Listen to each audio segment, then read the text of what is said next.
with missiles and with spears. He's all of 31 and he's only 17. He's been a soldier for 1,000 years. But I always wanted to be a Marine, and I always wanted to experience war. Just glorious, the best of the bunch. You know, the day you went in was the day you were stamped, you know, you were able to shave, you were a man. He's a Catholic, a Hindu, an atheist, a Jain, a Buddhist and a Baptist and a Jew. And he knows he shouldn't kill, and he knows he always will kill. You for me, my friend, and me for you. We lost, they lost, the people that lost their lives, whew, too bad. There were more United States Marine casualties in Vietnam than there were United States Marine casualties in the entire Second World War. The day I left, you know, it was like, geez, you know, I mean, somebody's pulling me out of hell. And he's fighting for Canada, he's fighting for France, he's fighting for the USA, and he's fighting for the Russians, and he's fighting for Japan, and he thinks we'll put an end to war this way. And he's fighting for democracy, he's fighting for the Reds. He says it's for the peace of all. He's the one who must decide who's to live and who's to die, and he never sees the writing on the wall. I've been through the anger, I've been through the rage and the sorrow and the depression and the alienation and everything. I'm just bitter right now. We're not the heroes at all, we're the fools. He's the universal soldier, and he really is to blame. His orders come from far away no more. Hey, America, look at these guys. Hey, America, understand what's happened. And brothers, can't you see? This is not the way we put an end to war.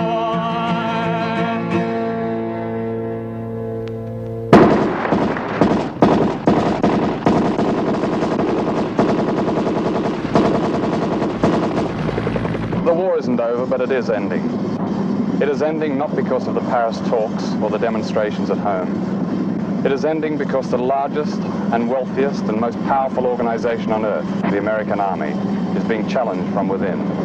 From the very cellars of its pyramid, from the most forgotten, the most brutalized, and certainly the bravest of its members. The war is ending because the grunt is taking no more bullshit. I just can't take too much pressure from the Army, you know. What happens to an unpopular officer? A friend of mine, captain, kind of got shot in the back.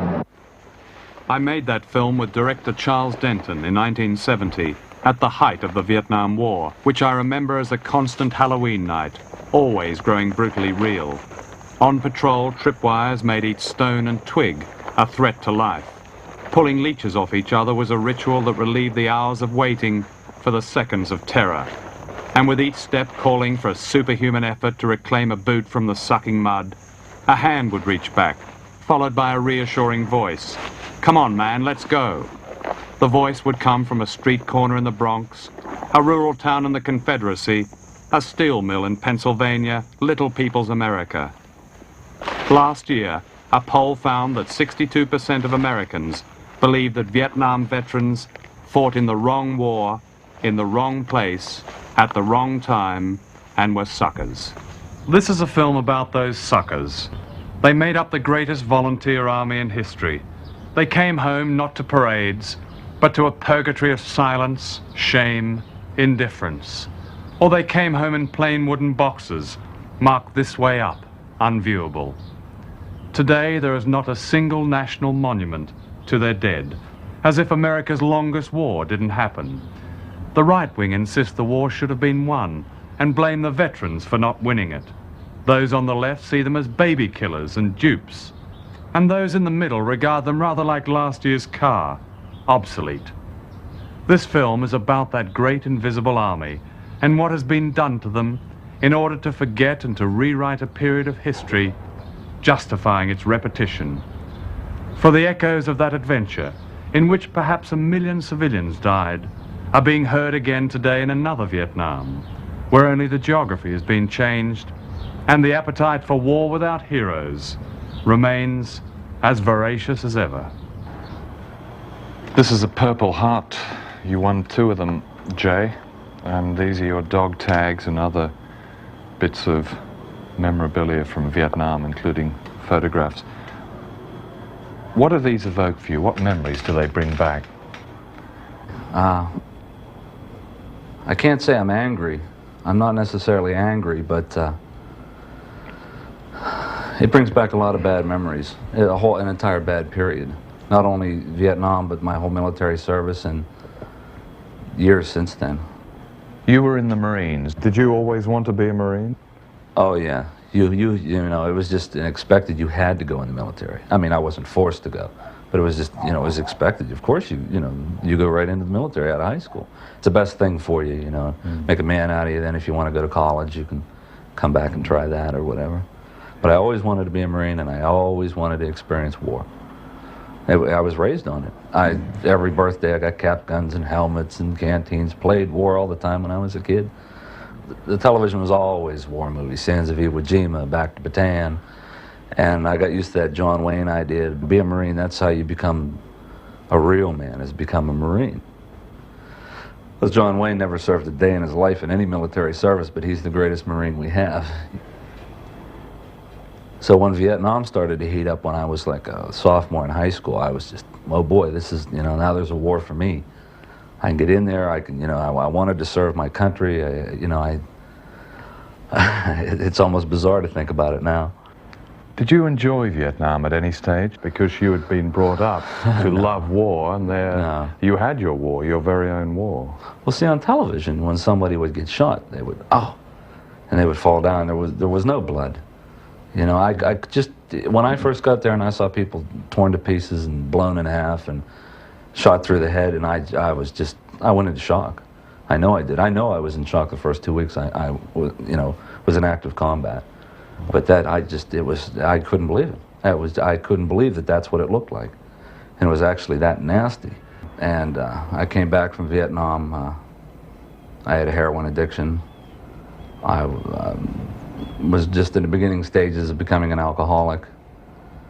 I had my opinion on life itself had, completely changed. I was just disgusted with everything.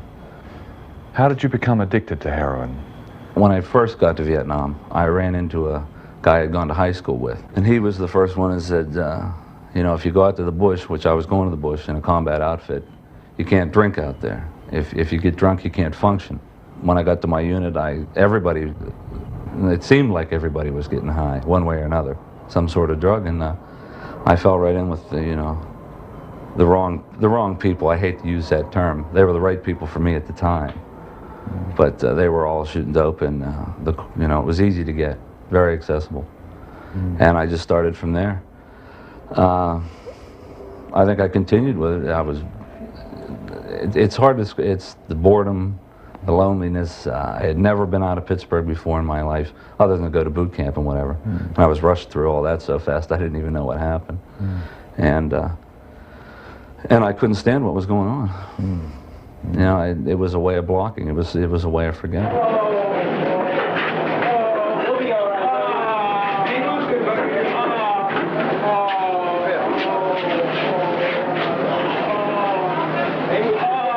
Some of the atrocities that went on in Vietnam, some of them really shouldn't be told. This is Alonzo Gibbs, wounded by mortar fire in Vietnam in 1966 and decorated for bravery. Well, some of the things that really pissed me off is I was in Company B, 2nd Battalion Infantry. And there we had, in our battalion, we had a commander,